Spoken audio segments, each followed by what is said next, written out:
Probably.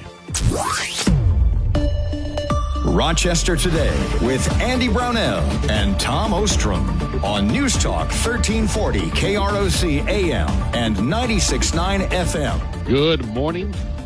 It is time for Rochester Today again. It is Thursday, so I am, of course, with Tom Ostrom. Good morning, Tom. Good morning, Andy. What do you have in that old mailbag of yours? Babylon Bee satire. Democrats still aren't ready to take Trump as president. And now they're trying to say we recounted the ballots. He actually won in 2020, so now he's unable to serve a third term. Jeez. Well, we're laughing about that, but yeah, the situation in Pennsylvania, we hadn't talked about that at all, that these election judges in more than one county concerning the close race for U.S. Senate in Pennsylvania, which was won by the Republican challenger over, I believe it's Bob Casey. You had a number of election boards voting to count misdated or otherwise disqualified absentee ballots in direct violation of a Supreme Court ruling. Yeah, signatures, that were missing. Yeah, too. The governor Shapiro is taking a little bit of flack for, basically staying mum while all of this is happening and having this open defiance of legal precedent taking place. But then finally the court came in and, in no uncertain terms, told them, you are going to comply with our order. And at that point, the governor spoke up and said something about the rule of law, blah, blah, blah. But I don't know of the number of votes that were at issue would have affected the race, which had been clearly won by the Republican. But it was interesting to see that at play, that these election boards, basically, the one person was quoted as, I don't care about legal precedent. Yeah. Interesting. That's amazing. There are thousands of votes were affected there too. People without signatures and whatever. Yeah, isn't that something? The arrogance. I suppose the court could have found them in contempt, subpoenaed them or done something. I don't know. Yeah, could have found them in contempt and thrown them in jail for it. Right. Another satirical cartoonist his last name is Stiglitz. He shows Trump riding off toward the horizon in a senior vehicle, the wheeled vehicles that they drive, and bags of money are strapped to the vehicle, and it says the big guy riding off into the sunset. Oh gosh. It's going to get away with it. And then Branko, it shows Trump with the garbage truck driver's luminous vest, and he's got the back of the garbage truck open, and Biden and Harris are stuck in the garbage truck in the back, and Trump says, "We are now unburdened by what has been." Oh gosh, that's something that Kamala always right. said. No, yep. Yeah, and her, what do you call that? Word salads? Yeah. And then this from Gil Gutnick, the former Minnesota member of Congress, and he mentioned, he included an article. Trump was all in on the Matt Gaetz nomination as Attorney General. The Attorney General nomination is in trouble on the Republican side. The man has to clinch 50 votes.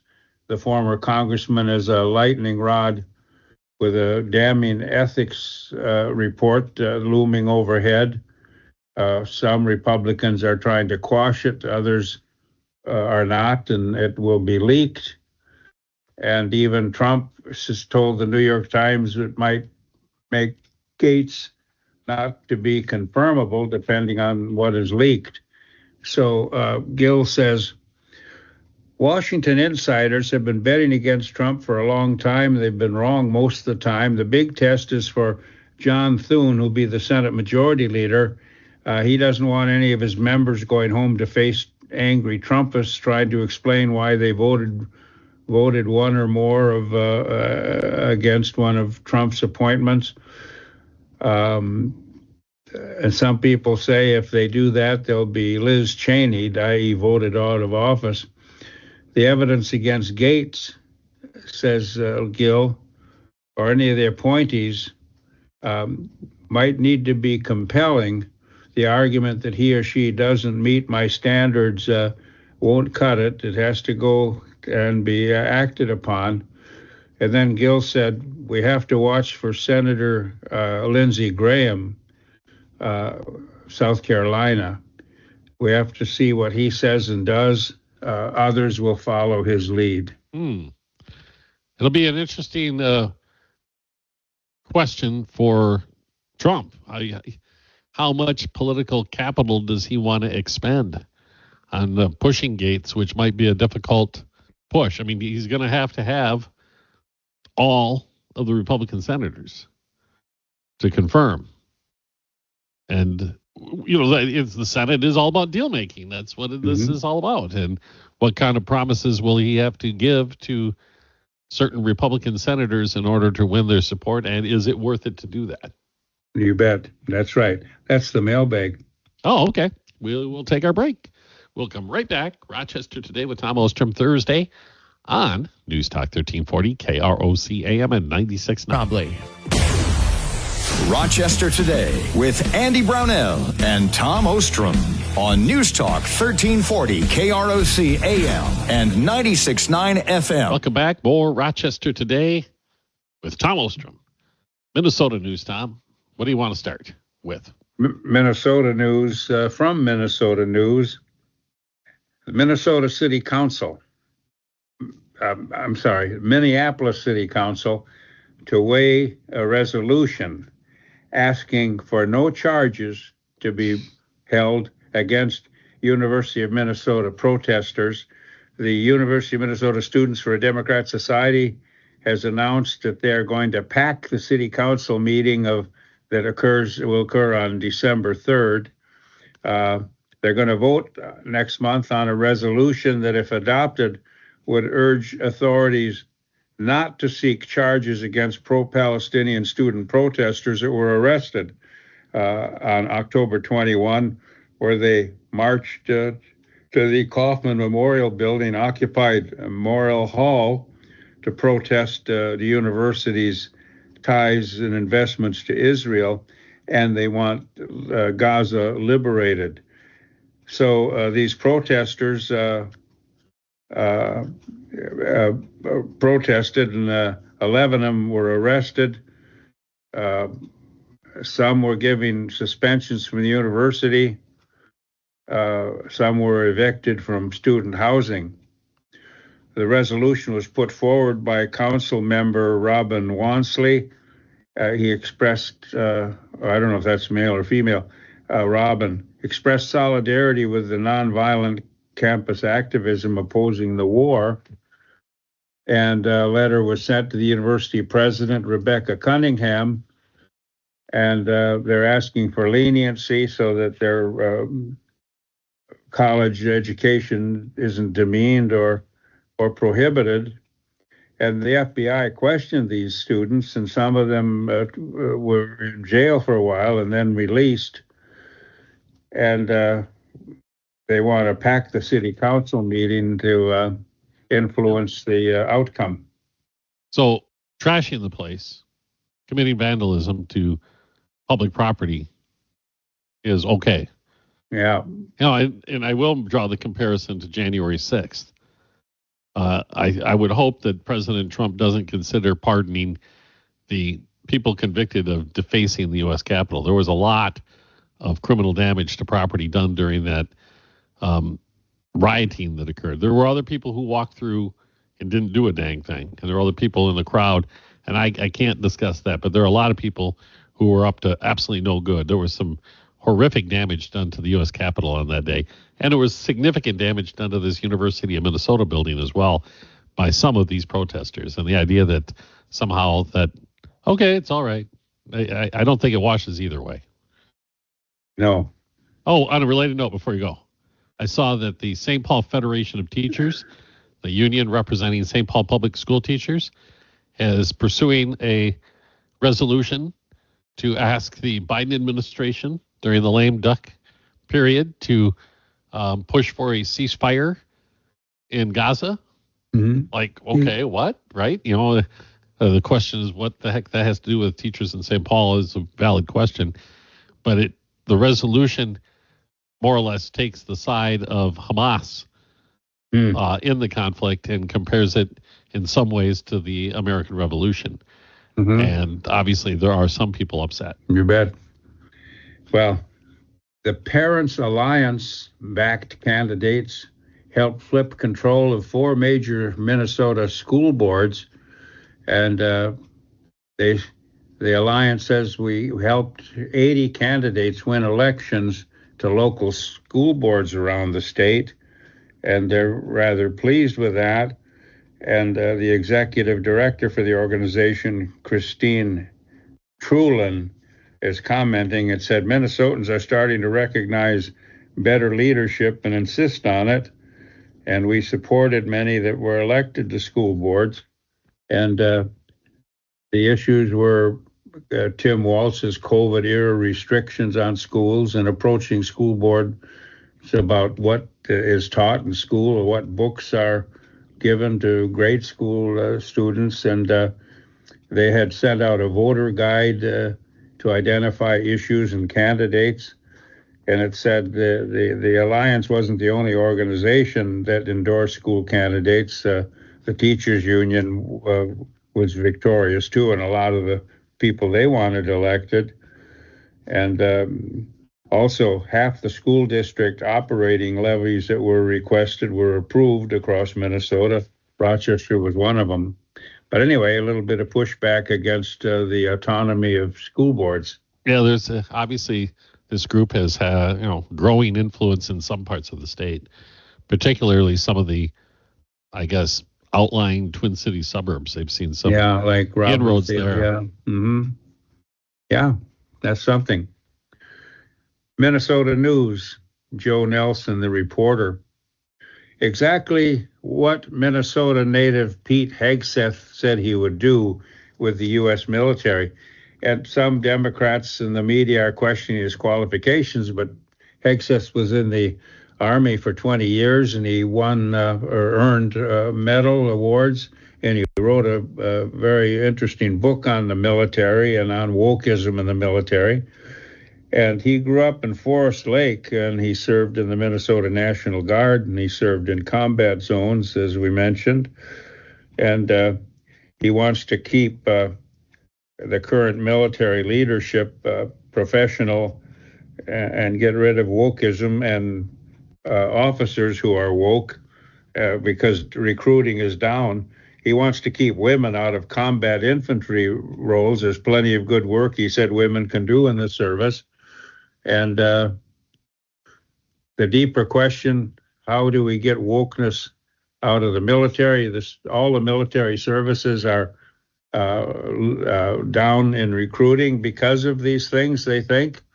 And we have to have unity, not disunity, in traditional values and patriotic traditional values people. So we have to look at the officers. And they say that a lot of these records of wokeism in the military and in other agencies are being destroyed before Trump gets into office, because the leaders of the other agencies too are being targeted. But Hegseth thinks the standards for combat have weakened the military, and he has ideas of how to get military recruits again, which are to traditional values and patriotism and discipline. And so many Americans are unfit for service, but low standards have been lowered to try to get recruitment numbers up. But the Army, the Navy, and the Marines are part of the Navy, the National Guard, the Air Force, the Coast Guard, they're all down in recruiting by anywhere from 10 to 30%. I don't know enough about Hegseth to have an opinion yet. I do know he was top of his class in high school at Forest Lake. I do know about his military service. He went to Princeton.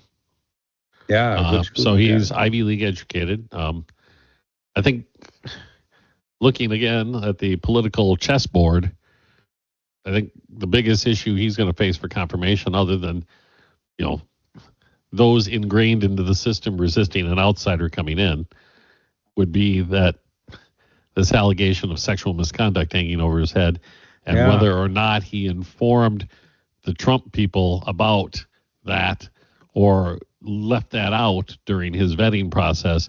And if he left that out, and it's a big if because I don't know, that could create some trust issues between him and the Trump team that may cloud his chances. Yeah, he and Gates have that problem in their resumes, accused sexual issues. Yeah.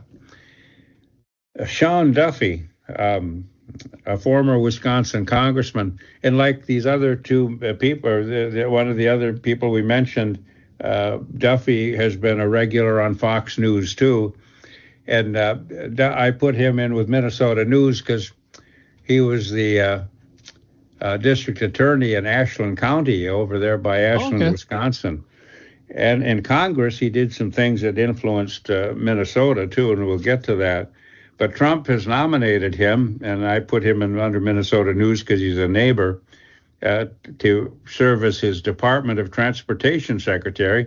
And Sean Duffy was active in that issue when he was in Congress. And he wants everything, and he had issues and a project involving Minnesota legislation when he was in Congress to help something that benefited Minnesota. And then he served the 7th District of Wisconsin. That's down in the Wausau area. And he wants to rebuild America's highways, tunnels, bridges, and airports. And he's built relationships in Congress over the years, and he's well thought of, and he wants safety. And the owner-operator Independent Truck Drivers Association that represents truck drivers want to back him because in Congress he helped them with their issues, and he was he also did some things like I say that benefited Minnesota, and so he's in line to be head of the Department of Transportation, and he wants to eliminate even the DEI hiring that evidently went on for aviators and for air traffic controllers. So he would take over where Pete Buttigieg is right now. That's right. Oh, and okay. Right. And he cleared legislative hurdles to build roads and bridge projects in Minnesota when he was in Congress. So another interesting person and a Fox News regular. Okay. Before we go, take our break for news, I was going to run through some information that was put forward by the Minnesota Chamber of Commerce. This is the 10th time they've done this, what they call the Business Benchmark Report, and the findings are fairly depressing. Going along with our topic about job losses in the Twin Cities. 10 years ago, Minnesota's gross domestic product was ranked 13th in the nation. We're now down to 40th in the nation. Our exports over just the last 2 years have dropped to 41st in the nation. That's 26 spots. Annual job growth rate ranked 30th in the nation. We're hovering just over 1% nowadays for job growth. Per capita personal income growth, now ranked 47th in the nation, down 30 spots in just 2 years. Output per working adult, ranked 15th in the nation. and our unemployment rate now ranked 21st in the nation. And oftentimes we talk about how Minnesota is known for its quality of living, and those numbers make me worried about our continued quality of living moving forward. If you don't have job growth and economic growth, it's pretty hard to maintain those infrastructure facilities that make living in Minnesota in the winter tolerable. Yeah. And the other one I was going to point out really, really quickly, that this is Census Bureau data, Tom. You like this. It shows between 2022 and last year, 109,000 people went out of Minnesota and 109,000 people moved into Minnesota. So a net loss of 9,000 people. The highest number of new residents coming to Minnesota came from these states: Illinois, Oregon, California, Michigan, and Washington State. Blue states, yeah. Very, very blue states. Minnesota exiting are going to Wisconsin, North Dakota, and also down south, Florida, Texas, and Arizona, Okay. which are also very red states. Yeah, isn't that interesting? Yes, it is. People voting on their issues with their feet. With their feet. All right, let's take our break for news. We'll be right back. More Tom Ostrom on Thursday. It's Rochester Today. News Talk 1340 KROC AM. FM. Good morning. Welcome back, everyone. Rochester Today, Thursday, with Andy Brownell and Tom Ostrom. Tom, start with national news for us. Newsmax. The hypocrisy of Democrats just never seems to end. The Democrats, even Hillary Clinton, are asking Trump to remember now, you're supposed to govern all of us. We have to be bipartisan. We have to cooperate. See, he's no longer Hitler. Now he's in power. Now people are approaching him. And Schumer, the former Democrat Senate Majority Leader, he's saying, too, bipartisanship is the way to go. The history of our Congress shows that. And you remember how vicious he was. Beyond that, he's the one who said his agenda, if the Democrats won, was to get rid of the filibuster and stack the court. That's right. The exact opposite of bipartisanship. And he's the one that stood outside the Capitol and threatened Gorsuch and Kavanaugh. He said the headwinds are against you and you can't prevail. And you beware, because you're going to be punished, threatening Supreme Court members because he didn't like their decision. And then you got Joe Scarborough and this is funny. Brzezinski, Scarborough, Brzezinski, that's the name of Jimmy Carter's foreign policy expert. Yeah, Leonid, right?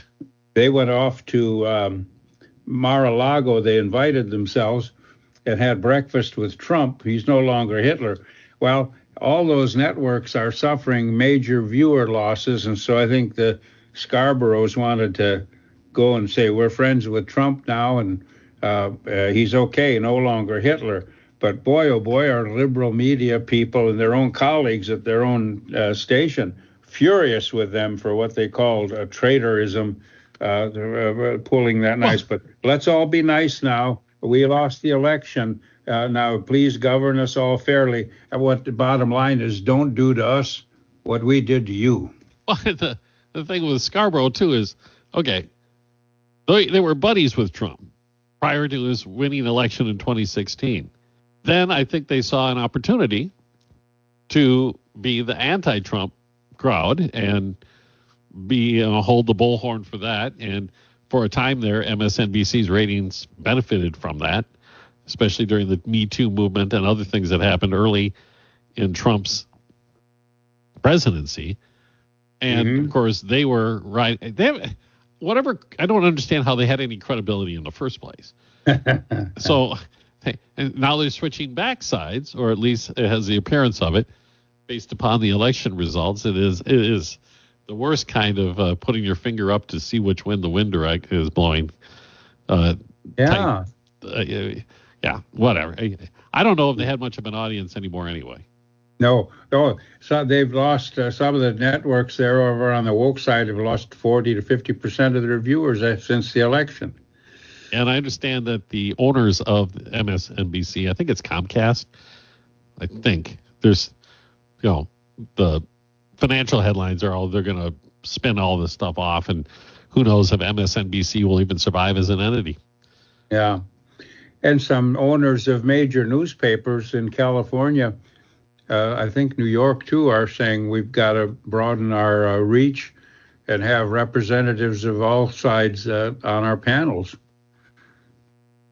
Yeah, that would probably should have been a policy all along. That's right. Miranda Devine, New York Post columnist, good FBI agents have endorsed Donald Trump, and they've stepped forward since the election and said, we supported Trump. Our agency's been contaminated by political bias. I guess on the 7th floor of the FBI, there's a lot of appointees that weren't even lawmen that are running things there.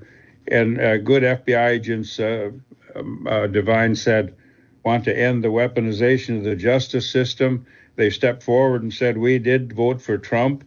And that's the National Alliance of Retired and Active Duty FBI Special Agents and Analysts. He said, and they said, we've been contaminated, we've been oppressed and censored by an unchecked partisan ideology.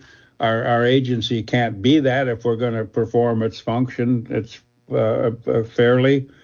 And one of the FBI people on that board said, Trump's the only candidate who displayed independence, courage, and will, and want to reset things and want to stop the weaponization of the federal government against innocent Americans who have different views than some of these leaders do. And our legacy is in peril, they said, and national security is at stake, and this must stop. Well, I have no doubt that some of the top leadership within the FBI will get the axe, along with other branches of the Justice Department. Those especially that are political appointees will likely be gone January, whatever date the inauguration is. Yeah. And also, the president has the authority to fire all of the U.S. attorneys throughout the country. And that's what happened when Biden took office. He fired them all. Now, some do get rehired, but they all get the boot. Yeah. Could ask for their resignations, Anti-Israel rhetoric is growing more extreme on campuses, according to a Newsmax article. And the anti-Israeli settlement is growing again. And Columbia University Associate Professor Mitchell Silber is Jewish. He's a Jewish professor, and he runs a organization which provides security for New York City's Jewish communities. He's right in the middle of the battle.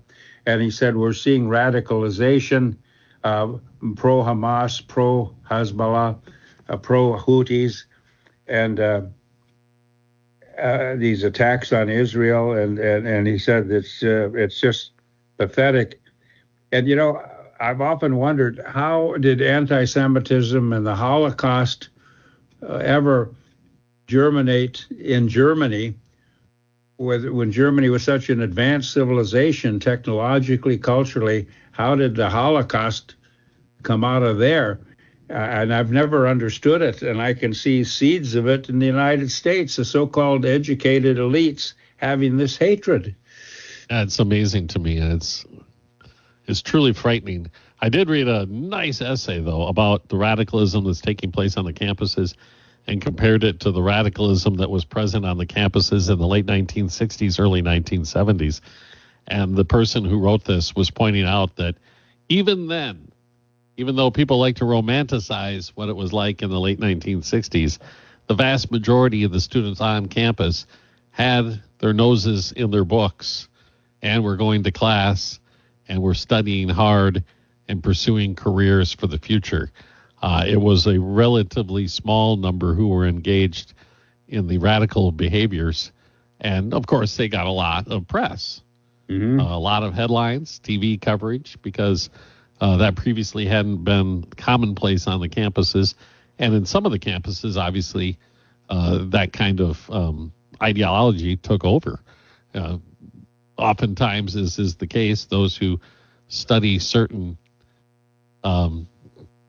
pursuits in college, their only career path is within the higher education system. It's not in the real world. Yeah. And if they stayed put and pursued, tenure on campus, they're the very same instructors who continue to pursue the radical agendas with their students. But even today, this person writing this essay said, and I think it's true, that if you go to these campuses, the vast, vast majority of the students are doing what they were doing in 1968. They're going to class, they're studying, and they're pursuing a career out of college, and they'll end up being your average U.S. citizen doing what they do, being productive citizens. Yeah.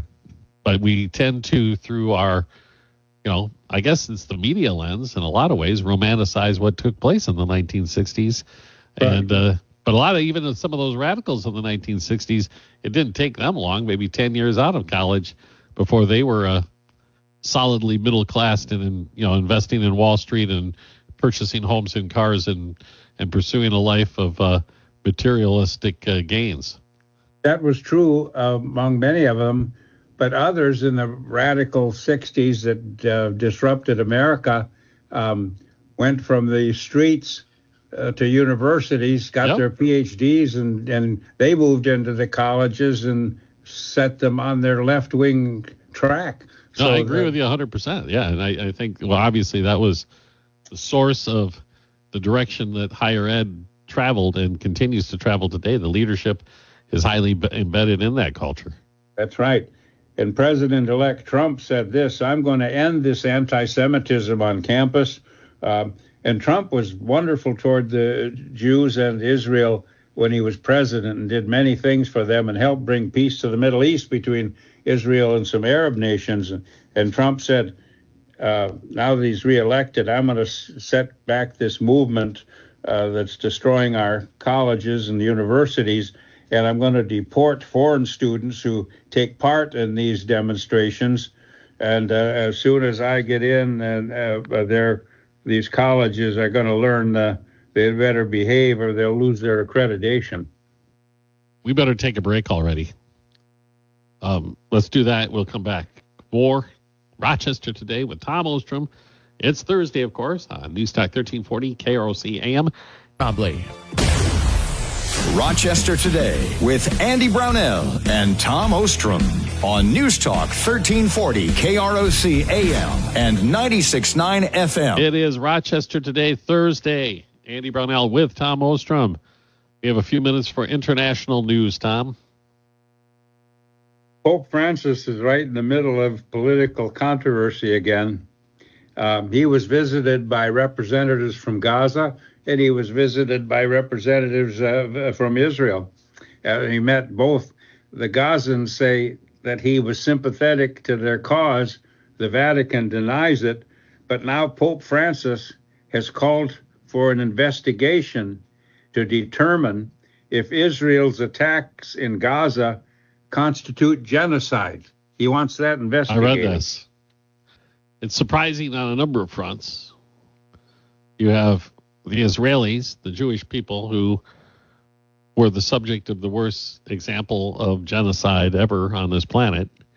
The Holocaust, being accused of genocide by, was it the South Africans began this movement in international court to have a genocide investigation? And apparently, well, I guess most significantly, the Pope is apparently taking sides now in this, which, okay, I don't know where that's coming from. But the other part of this, I think, is the going back to World War II and the Holocaust and all of the accusations of the Catholic Church's, I guess, silence on the issue as terror was sweeping across Europe and the Pope was sequestered in Italy, where Mussolini was allied with Hitler. And why didn't the church speak out about what was happening then? Yeah, Hitler, the Germans controlled Italy. They were stationed there, and of course Mussolini's the troops did too.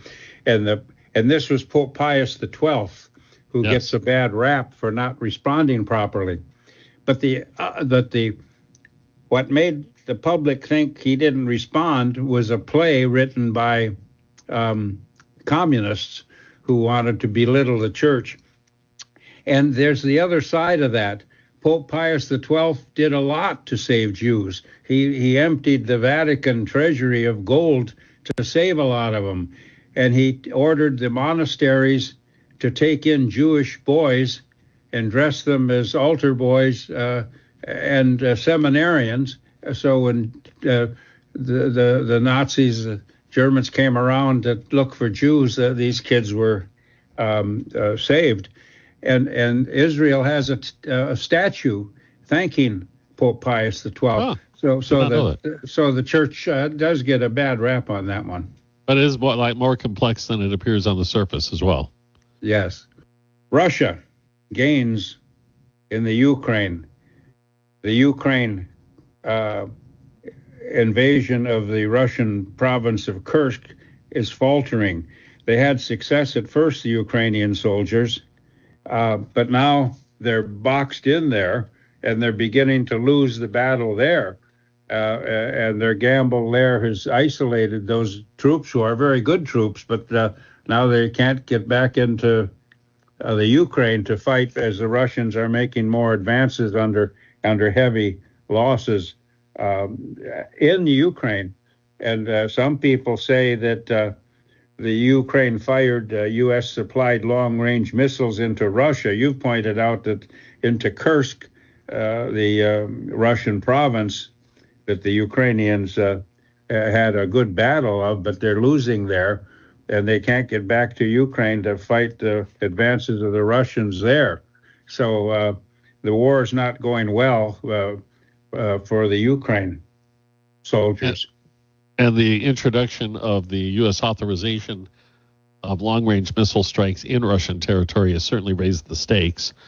You have Putin saber-rattling about the potential use of nuclear weapons in the conflict in response. Whether or not that's an empty threat or not is anybody's guess, but it certainly raises the stakes. And I see that the U.S. Embassy has ordered the closure of its facility in Kyiv, apparently because of worries that a Russian strike could hit the embassy and cause U.S. casualties, which would, I think, inevitably lead to an additional escalation of this conflict and, raising even higher the specter of a direct U.S.-NATO conflict with Russia. It's a high-stakes game, that's for sure. It is, and Trump is sending clear messages that he wants a quick negotiated peace, and a public opinion poll indicates a lot of Ukrainians want a negotiated peace. They're tired of the war. The big debate, I think, within the international community, and do you go the path of risking the, legacy of Chamberlain and acquiescing to the Russians by giving him too much territory and thereby rewarding him for his aggression against Ukraine? Or do you set it up in a way that he, being Putin and Russia, is forced into a negotiation that he has to give up something in order for peace, and more or less not be able to claim victory in some way, shape, or form that could lead to embolden him for future aggression in that part of the world or in Eastern Europe? Well, I think he's learned that he can barely handle Ukraine. I don't see him going anywhere else, and then he'd have to confront NATO too. But the Putin would like a negotiated peace. I think the solution is what I said: the Russian-speaking provinces in the north of Ukraine, give them to Putin, and then the Ukraine gets Crimea. And if you look at a map, Crimea is a huge peninsula, and judging into the Black Sea. And it's a vacation place. It's got the climate of Italy or California. It's a booming, nice place that Russia owns. And I think I would think Putin would have to maybe give that back to the Ukraine and maybe keep the Russian-speaking provinces. Trump wants to negotiate. I would think that's about the only way both sides could claim something, because half there was a poll taken, and half of the Ukrainians polled, 52% of them, want to see their country negotiate an end to the war. 38% want their country to keep fighting. Let's see. The poll found 52% of Ukrainians want to see their country negotiate an end. 38% think their country should keep fighting. And when the war began, 73% of Ukrainians were in favor of the fight. Okay. And Gallup said Trump's return to the White House could create uncertainty about future aid to the Ukraine, and Ukrainians are aware of that too. All right, Tom, we have to run. Time is out. And you and I will be taking a little bit of a holiday break, so we'll be back after Thanksgiving with a new show. I'll miss you, but I'll talk to you then. Okay. Tom Ostrom, I'm Andy Brownell, Rochester Today on News Talk 1340 KROC.